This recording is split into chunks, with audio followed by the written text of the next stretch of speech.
Good evening and thanks for joining us. I'm Lauren Baker. Tonight we're following the biggest story out of West Michigan this week, the massive storm system that produced not one, not two, but 4 tornadoes on Friday. And one of those tornadoes now being named the most deadly tornado in our state since 1980.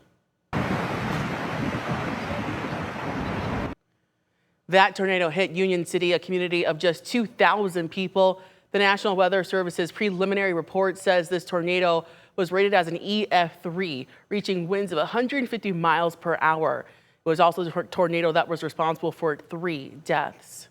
And today, people in the community are remembering the victims and supporting their families. 13 on Your Side's Callie Lichter is live in Union City with more on a vigil and an effort to honor those victims. Callie.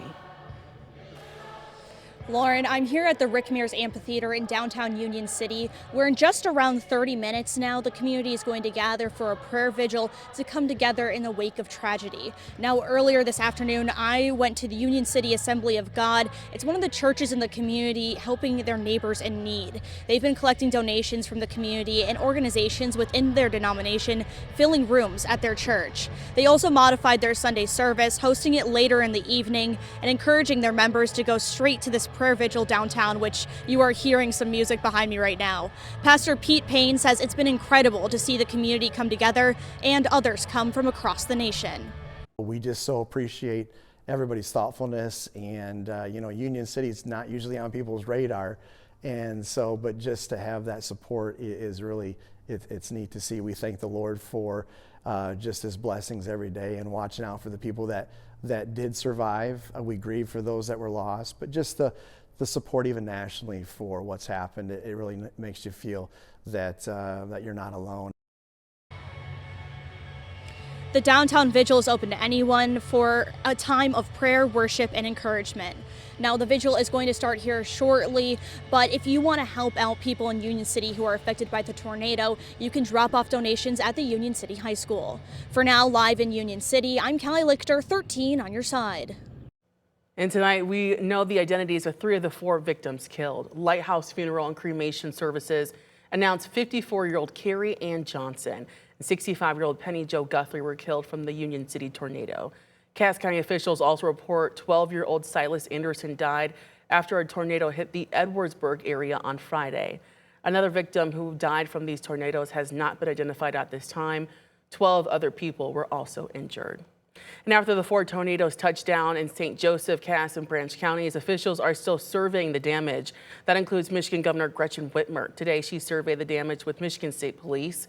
She has declared a state of emergency for these counties and is encouraging anyone impacted to call 211 for resources.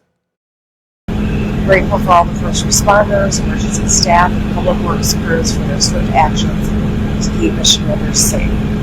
We are making all state resources available to local communities under the emergency declaration that I signed this morning, and will continue to work with local partners to keep Michigan safe. Michiganders are tough. We've faced national disasters like this before, and we will get through this together.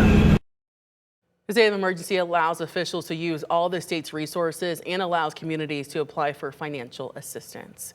And the tornadoes that hit Southwest Michigan are not only bringing community members together, but also people from all over the state. Tonight, I share the story of a man who hopes his giant message and cross reaches those who need it the most.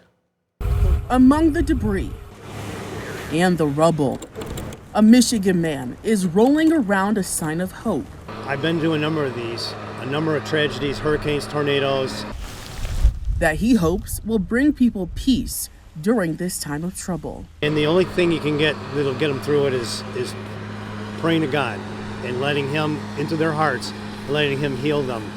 Dan Beasley came to Union City after the city was hit by the deadliest tornado in Michigan since 1980 with a giant cross. He goes to communities like this one when tragedy strikes to stand there and be a reminder that their faith will bring them through. When I'm out there, like a week, a month, even a year later, the community will reach out to me and just continue to let me know the image of the cross meant to them while it was there, that they had really no idea when it was there, what it was doing to them, but after they reflect on it, days, weeks, months later, they know what the cross really means to them and how that really touched their lives. He also used his own faith when he met the son of one of the victims killed from the tornado. I was able to pray earlier with a young man who had just lost his mom. His mom was in her home and he had just seen her 30 minutes before that. And even after he leaves, he hopes others will see this cross, hear his message, and continue to support those in Southwest Michigan. We just need to continue to pray for each other and help each other as much as we can.